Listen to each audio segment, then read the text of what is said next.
Alright, so this is a very interesting and unique piece that I made. It has oak, probably white oak, a bog oak pieces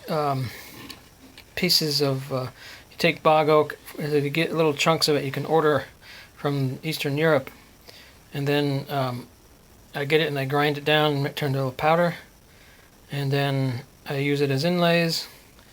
Most of my urns that I have are inlaid. Well, you take I take that paste and everything and put it all around on inside of every urn, just about every one I make, unless it's decorative inside. And it's solid there, and they're not going to come apart. So sometimes people have these problems where they have their loved ones inside the urn, or if it's made out of a box, whatever, and then it falls apart. Like the seams, like all my wood is it's all dried. If I got it myself, I make sure that it's air dried for a couple years. Then I go and I have my a kiln method that I use to dry it even more. Otherwise, it's gonna fall apart if you don't do certain things. But anyway, even if this wood does try to come apart here, as it shrinks and everything and goes, it's doubtful that I would ever make something that would do that. But if it does, the inside is all coated. All my urns are, except for some that are decorative inside. So ashes aren't going to be spilling out of any of them that I make.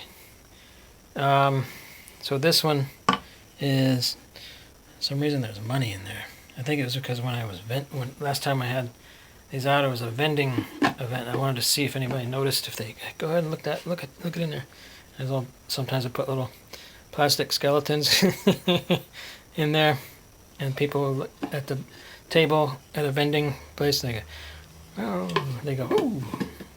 Then, but this is a swamp oak. It's either a swamp white oak or